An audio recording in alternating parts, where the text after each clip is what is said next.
Quand on est croyant, il y a une question qu'on peut se poser légitimement, c'est la question suivante. Comment se tourner vers Dieu? Comment le rencontrer vraiment?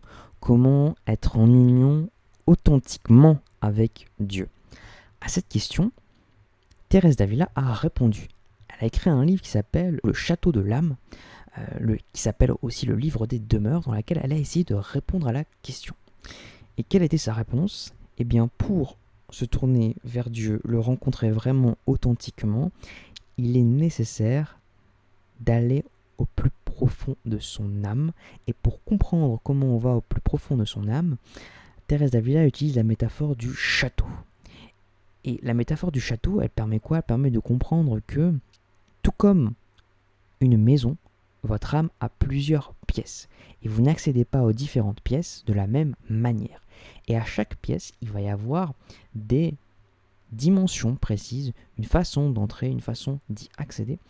Et chaque pièce est un chemin pour aller de plus en plus profondément vers Dieu. Alors, tout petit point de contexte pour ceux qui ne connaissent pas du tout Sainte Thérèse d'Avila. Alors, Sainte Thérèse d'Avila, elle est célèbre pour 3 faits principaux. Le premier fait, ce sont ses visions, bien entendu. Ces visions, elle voyait très souvent dans ses rêves, parfois même avant de dormir et pendant la journée également, Jésus, Dieu, des anges. Et elle est connue notamment pour une vision en particulier qui s'appelle la transverbération du cœur. C'est l'une de ses visions les plus célèbres. Et dans cette vision, elle voit un ange lui percer le cœur avec une flèche enflammée. Et c'est une expérience qu'elle a décrite comme une douleur physique, spirituelle intense, authentique. Elle avait vraiment mal, mais en même temps, c'était une expérience qui était accompagnée d'une joie immense, d'une joie décrite comme vraiment extatique. Cette vision est souvent interprétée comme son union profonde et ardente avec Dieu. La deuxième chose pour laquelle Sainte Thérèse d'Avila est connue, c'est sa réforme. C'est la réformatrice de l'ordre des Carmes. Alors, qu'est-ce que ça veut dire la réformatrice de l'ordre des Carmes? Déjà, c'est quoi un ordre? Un ordre, c'est tout simplement un groupe d'individus qui respectent une règle religieuse. Les personnes qui sont dans des ordres sont généralement les moines, tout simplement. Les moines, donc, sont dans un groupe et respectent une règle religieuse. C'est le principe des moines. Ce sont tout simplement des gens qui ont décidé de suivre une règle qui a été donnée par un saint de l'Église catholique, par une personne qui était reconnue dans le monde de l'Église. Et tout simplement, le travail du moine, c'est chaque jour au quotidien de suivre cette règle. Ce qui se passe dans le monde catholique, c'est qu'il y a énormément d'ordres. Il y a beaucoup d'ordres différents. Que ce soit les augustiniens, que ce soit les cisterciens, que ce soit les chartreux, il y a beaucoup d'ordres différents. Et en fait, pourquoi il y a beaucoup d'ordres différents? Parce que chaque ordre a sa propre règle et va insister sur tel ou tel aspect de la vie. Prenons un exemple. Si par exemple vous entrez dans l'ordre des bénédictins, eh bien l'ordre des bénédictins, un des premiers soucis de cet ordre, c'est la prière liturgique, donc la prière qu'on fait lors des cérémonies. Ils travaillent également. Si par contre vous entrez chez les franciscains, leur souci c'est moins la prière que vivre dans la pauvreté. Leur objectif c'est d'avoir le moins de vêtements, le moins d'argent, le moins de possessions matérielles possible. Si au contraire vous entrez chez l'ordre des dominicains, qui eux suivent la règle de Saint Augustin, les franciscains eux suivaient la règle de Saint François et les bénédictins suivaient la règle de Saint Benoît. Si vous entrez chez les dominicains et vous suivez la règle de Saint Augustin, votre objectif principal ce n'est pas de vivre le plus simplement possible ni de faire le plus de prières. Votre objectif c'est plutôt l'étude théologique, donc se plonger dans la Bible, la comprendre de manière profonde, intense. Sainte Thérèse d'Avila, elle était dans l'ordre des Carmes. Donc l'ordre des Carmes suit la règle de Saint Albert et eux, leur objectif, c'est vraiment l'oraison, la vie contemplative et la simplicité. Ça, c'est vraiment leur caractéristique, c'est-à-dire prendre la prière comme que ce soit intérieur ou extérieur, que ce soit à l'oral ou à l'écrit. Prendre la prière vraiment comme un objet qui vous élève, qui vous rapproche de Dieu, et vivre dans la simplicité avec le moins de choses possible. Alors elle a fait une réforme dans cet ordre, puisque au départ, donc les Carmes suivent la règle de Saint Albert qui dit ça, oraison, vie contemplative, simplicité, sauf que on s'est éloigné petit à petit de la règle. Et elle est connue justement pour avoir fait une réforme où elle est revenue à une vie extrêmement stricte. Elle est connue pour avoir créé l'ordre des Carmes déchaussés, qui porte bien son nom, puisque son principe c'était que lorsqu'elle portait les sandales, eh bien, elle les portait toujours pieds nus, ou même parfois tout simplement pieds nus. Donc on était vraiment dans un retour à la règle, retour à la simplicité, retour à l'austérité. Elle a remis l'accent sur la prière intérieure, sur la méditation, notamment sur l'oraison mentale, et elle a fondé de nombreux couvents connus sous le nom de ces Carmels déchaussés, en espagnol Carmelitas Descalzos, où les nouvelles et où le retour à ces règles originales était pratiqué, et elle a été aidée aussi, connue pour avoir été aidée avec une collaboration avec Saint Jean de la Croix, qui était un autre grand saint. Enfin, troisième chose pour laquelle elle est connue, c'est bien entendu le fait qu'elle soit une personne sainte. Alors c'est quoi être saint? Dans l'Église catholique, en fait, il y a plusieurs étapes avant de vous reconnaître comme saint. Pour être canonisé et donc déclaré saint, c'est ça le processus de la canonisation, c'est le fait qu'on est déclaré saint. Ça veut dire qu'il y a eu au moins un miracle qui vous est arrivé. Bien sûr, le miracle de Sainte Thérèse d'Avila, c'est sa dévotion énorme, constante et totale tout au long de sa vie à cet ordre des Carmes, et puis surtout ses visions et sa connexion avec Dieu, sa connexion intime. Et bien entendu, Sainte Thérèse d'Avila, elle est particulièrement importante dans son pays d'origine, l'Espagne. Donc elle est née au XVIe siècle, donc c'est une personnalité vraiment connue, vraiment adulée là-bas en Espagne. Revenons à la question originale, comment se tourner vers Dieu, comment le rencontrer vraiment et authentiquement. Ce qui se passe, c'est que comme notre âme est un château, tout comme un château à plusieurs étages, on va pénétrer et rencontrer Dieu par paliers successifs. Ça va se faire de manière progressive. Et en fait, chaque étape va comprendre ses caractéristiques, mais aussi ses difficultés. Alors Thérèse d'Avila, elle décide de parler de demeure pour parler de chaque étape intérieure de l'âme et donc du château de l'âme. Elle distingue 7 parties, et à ces 7 parties correspondent 7 états de l'âme, 7 états dans lesquels vous vous trouvez, 7 états dans la rencontre vers Dieu. Pour faciliter la compréhension de ces 7 étapes, de ces 7 demeures, je fais une petite analogie à chaque fois avec l'étape d'un couple éventuellement amoureux. La première chose, la première demeure, c'est vraiment la prise de conscience de l'âme de sa propre nature, la reconnaissance de ses faiblesses, et c'est lorsqu'on commence à s'engager dans la prière et la réflexion. Si je devais comparer un peu ça, c'est un peu comme un mariage un peu arrangé.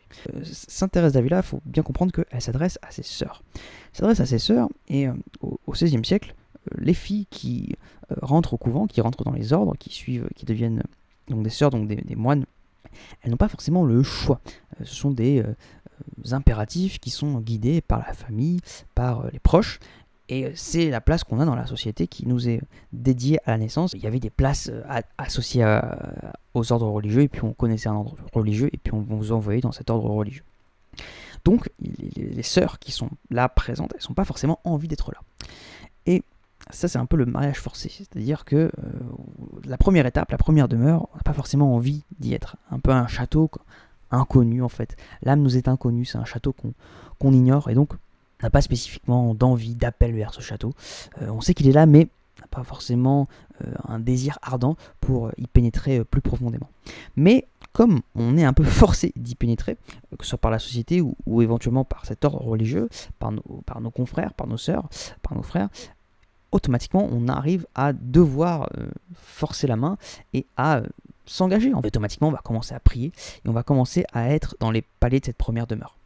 La deuxième demeure, c'est là où on commence justement, les premiers effets de la prière s'approfondissent, on commence à être habitué, on commence à pratiquer la prière, on commence à ressentir éventuellement la présence de Dieu, mais on est toujours un peu tiraillé, on est toujours envie d'aller à l'extérieur, on est toujours attiré par des possessions matérielles, on est toujours à se demander est-ce qu'il n'y a pas mieux ailleurs, dans d'autres maisons, dans d'autres chemins. La troisième demeure, c'est là où on commence, on a commencé la prière dans la première demeure, dans la deuxième demeure, on est en train de pratiquer, d'approfondir sa pratique, de se rendre compte que la prière nous offre certaines possibilités. Et puis dans la troisième demeure, à ce moment-là, on est dans une pratique régulière de la prière et de la vertu, et on commence à être actif dans la vie chrétienne, mais on est encore attaché au monde matériel. Là, ce serait l'étape dans laquelle où on a commencé le mariage, on se rend compte que finalement, l'individu, la personne avec qui on est un être humain, et que cette personne aussi n'avait pas forcément envie d'être avec nous, et qu'on partage les mêmes souffrances, les mêmes difficultés. Alors on commence à nourrir des habitudes, on commence à se dire que de toute façon c'est ainsi, c'est décidé, et puis on commence à s'habituer un peu avec son partenaire. Alors la quatrième demeure, elle, c'est un petit changement, c'est une petite amélioration. La particularité de cette quatrième demeure, c'est que commence justement à avoir une flamme. La quatrième demeure, Thérèse d'Avila l'appelle la prière d'union. C'est le début de l'union mystique avec Dieu. C'est une étape qui est caractérisée par des moments de contemplation profonde. C'est-à-dire qu'à force d'avoir prié, à force d'avoir prié de façon profonde, 2, et à force de prier de façon profonde et continuelle, 3, et au bout de la quatrième étape, on commence à sentir quelque chose, on commence à sentir un lien, à sentir une connexion. Et c'est un peu la même chose qui se passe avec certains couples qui sont dans des mariages forcés, commencent à tomber amoureux, commencent à avoir la passion, commencent à avoir la flamme, commencent à se dire « Ah, en fait, cette personne-là, elle a des qualités insoupçonnées. » Et on commence à découvrir ces qualités insoupçonnées. Et on commence à se détacher petit à petit des autres, du regard des autres. On commence petit à petit à se détacher du monde matériel, des habits. On commence à comprendre que c'est cette union spirituelle qui est vraiment le plus important. Dans la cinquième demeure, on fait une expérience d'une union encore plus profonde avec Dieu. C'est une période de grâce spirituelle. On commence vraiment à se détacher encore plus des choses du monde. On commence à sortir un peu de cette étape de passion amoureuse, mais pour y rester. C'est pas simplement par intermittence, c'est pas le début de la connexion, non, c'est vraiment une connexion qu'on a profonde et qui se fait avec des sentiments profonds et qui ont été motivés par justement cette passion. Et c'est plus du tout les sentiments d'habitude, le fait qu'on soit avec la personne là par habitude, mais c'est vraiment des sentiments qu'on éprouve de manière profonde justement suite à cette passion. Et suite à cette passion, eh bien, on est amoureux et on se sent lié dans sa chair, dans son intellect avec l'individu, avec l'autre personne. À ce moment-là qu'on commence à se sentir lié avec Dieu. Cette cinquième demeure, Thérèse d'Avila dit qu'il y a beaucoup de gens qui y arrivent, mais ils ne pénètrent pas forcément dans cette cinquième demeure. C'est un peu un passage, on va dire, qui est réservé, ou en tout cas, si ce n'est pas réservé, c'est que peu de gens y accèdent à la fin. La sixième demeure, quant à elle, est caractérisée par des expériences spirituelles plus profondes. C'est le moment où on peut avoir des visions. C'est le moment où on se prépare à être dans une union complète avec Dieu. C'est vraiment l'étape de préparation. C'est un peu le lieu des fiançailles, si vous voulez. Une fois que vous êtes retombé amoureux, que vous avez vraiment eu cet amour profond, et vous dites, en réalité, là, cette fois-ci, je me marie non pas par obligation, non pas parce qu'on m'a forcé, non pas parce que le couvent m'a demandé de me marier, mais parce que j'en ai vraiment fondamentalement envie. Je sais que c'est là que la vie m'amène, que c'est le chemin que je dois aller, et que c'est cette route que je dois traverser, c'est ce cap que je vais maintenir toute ma vie. C'est pour ça qu'on appelle cette étape de fiançailles. On est encore plus amoureux de Dieu. C'est aussi le moment dans la sixième demeure où on va avoir le plus d'épreuves spirituelles. À chaque demeure, il va y avoir des soucis, des difficultés, des moments où ça va pas être simple. Et puis la sixième demeure, ça peut être de nombreuses difficultés qui peuvent être présentes sous de nombreuses formes. J'y reviens un tout petit peu plus tard. Et enfin, dans la septième demeure, c'est là qu'on est dans l'étape de l'union complète avec Dieu. L'âme est transformée dans l'amour de Dieu et l'âme atteint une paix profonde. L'âme atteint une paix profonde. Elle vit dans un état de grâce constant et possède une compréhension profonde, spirituelle du monde. C'est le moment où on est dans le mariage. Le mariage, c'est-à-dire que on est là pour Dieu, simplement dans un état de dévotion pure, simple, sans arrière-pensée, sans penser à autre chose, à quelqu'un d'autre. On est dans l'instant présent et on est dans la nudité face à Dieu qui nous rencontre, nous accueille et nous accepte. Tout comme on est ces moments où on est dans la gloire, dans l'impassibilité, dans la perfection, dans l'autosuffisance, et c'est la providence qui gouverne le monde. Thérèse d'Avila note que, évidemment, il y aura beaucoup de difficultés pour passer d'une demeure à l'autre. C'est pour ça que peu de gens arrivent, notamment à la cinquième demeure. C'est pas beaucoup de gens qui arrivent à cette cinquième demeure. Alors, quelles sont les difficultés qu'un croyant peut rencontrer dans cette exploration des 7 demeures de l'âme ? En réalité, ça commence dès le début, parce que dès qu'on est attiré vers la vie matérielle, on ne peut pas s'adonner pleinement à la vie intérieure et spirituelle. Il faut se détacher complètement de la vie matérielle pour pénétrer profondément, authentiquement dans la vie spirituelle. Quitte à y revenir par la suite, mais pour pénétrer le château, il faut quitter les sentiers mondains. Ça, c'est la première difficulté. Les attachements à la matière, les attachements aux vêtements, les attachements à la richesse, les attachements à la gloire, à la reconnaissance, les attachements au fait que les personnes vous disent « Ah, vous faites ça bien, vous pouvez continuer à faire ça pour nous ». Et tout ça, il faut s'en détacher si on veut atteindre la paix intérieure. Les distractions, se défaire des distractions. Parce que pour atteindre la paix intérieure, la méthode pratiquée par Sainte Thérèse d'Avila, c'est vraiment l'oraison. C'est dans la prière constante, la prière régulière, la prière qui se fait chaque jour. Et pour faire cette prière régulière, constante chaque jour, il faut se détacher de distractions. À partir du moment où vous êtes distrait, vous ne pouvez pas prier chaque jour. Si vous êtes distrait, vous êtes en train de regarder autre chose. Vous êtes en train de lire des livres qui vous plaisent. Vous êtes en train de profiter au soleil, sous la plage. Vous êtes en train de travailler pour gagner votre vie. Bien, si vous faites toutes ces activités-là, vous n'avez plus de temps pour prier et vous consacrer à l'intériorité. Bien entendu, les péchés, les mauvaises habitudes sont des freins dans cette routine quotidienne vers l'oraison. Si vous vous couchez trop tard, si vous ne vous couchez pas à des heures régulières, vous allez dérégler votre rythme de sommeil, vous allez prendre de mauvaises décisions et vous n'allez pas, en tout cas des décisions peut-être moins adéquates, et vous allez moins prier les jours qui suivent. Une fois qu'on s'est détaché de ces difficultés matérielles, on rentre dans le monde spirituel, dans la 5e demeure. Ce n'est pas plus facile, parce qu'il va y avoir des difficultés d'un autre ordre, des difficultés qui seront spirituelles. Alors c'est quoi des difficultés spirituelles ? Difficultés spirituelles, c'est tous les cas de sécheresse spirituelle. Peut-être que dans la 5e demeure, vous vous dites, mais il n'y a rien ici. Je me sens dans l'union avec Dieu, mais qu'est-ce que je constate ? Ma vie n'a pas changé, rien n'a évolué, je suis toujours la même personne, je suis semblable. Et dans ce sens-là, ça ne me va pas, ça ne me convient pas, ça n'est pas meilleur pour moi. Ça peut être ça, l'expérience de la sécheresse spirituelle.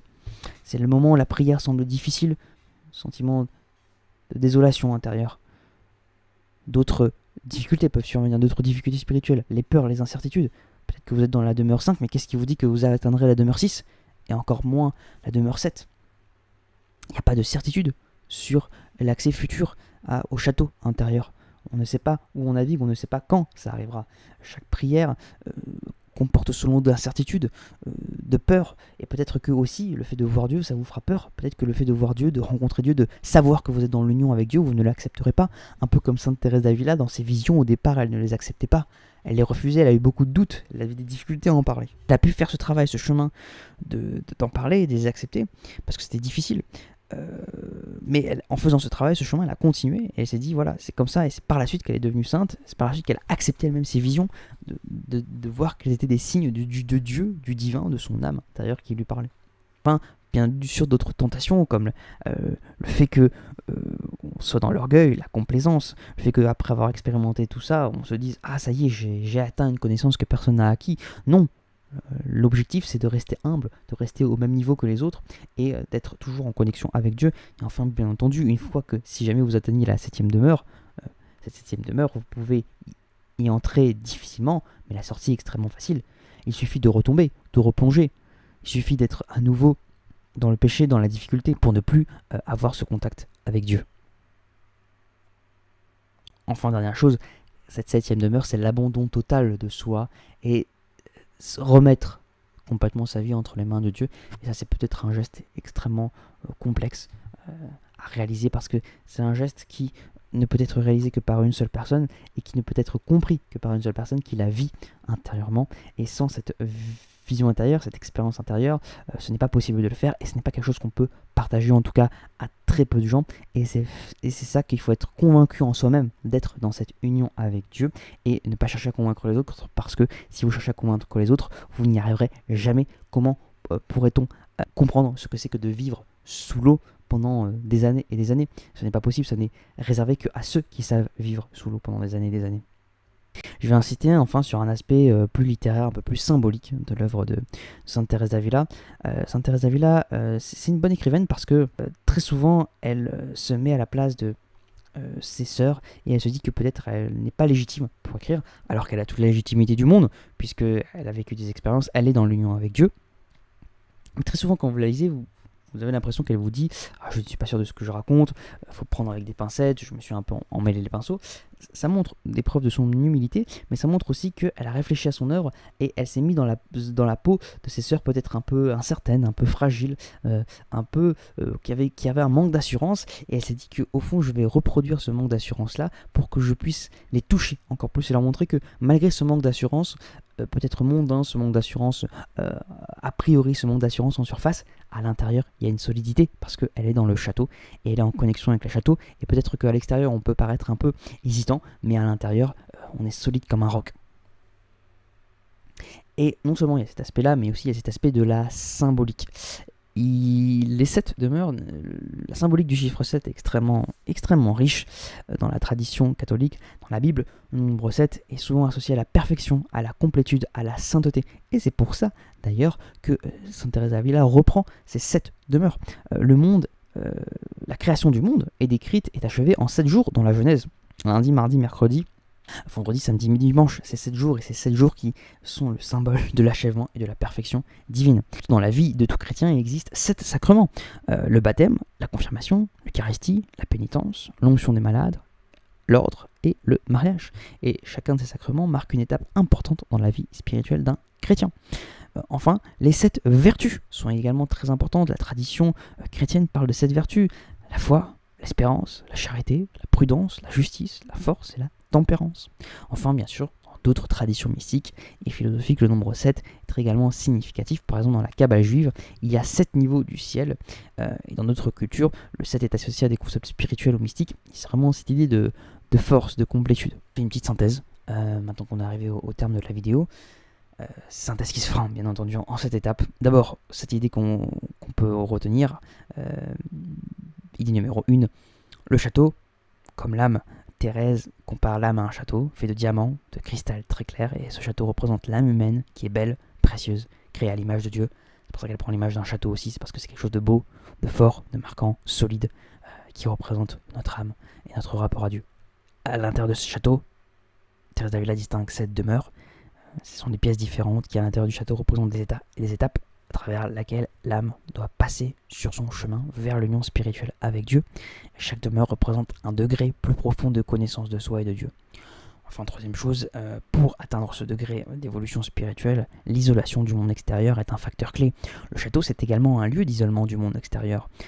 Quand on est dans un château, on n'est pas ailleurs, c'est un château fort, c'est un château dans lequel on peut vivre, dans lequel on peut explorer, s'explorer soi-même. Il y a suffisamment de place dans un château intérieur pour sa famille, pour vivre des années, des siècles durant, sans avoir besoin d'aller ailleurs. 4e idée, la quête intérieure. Le château est à l'intérieur de nous. Ça veut dire qu'il y a un voyage spirituel, il y a une quête qui doit être faite, mais c'est une quête intérieure. C'est pas une quête vers l'extérieur, c'est une quête en soi et pour soi. Et c'est une exploration de plus en plus profonde de notre âme. 5e idée, la présence de Dieu est au centre.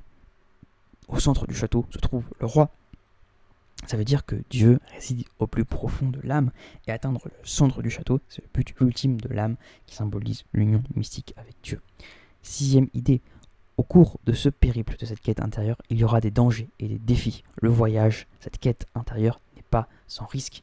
Il y a divers dangers symbolisés par des créatures venimeuses, comme les tentations, comme les vices, la paresse, la luxure.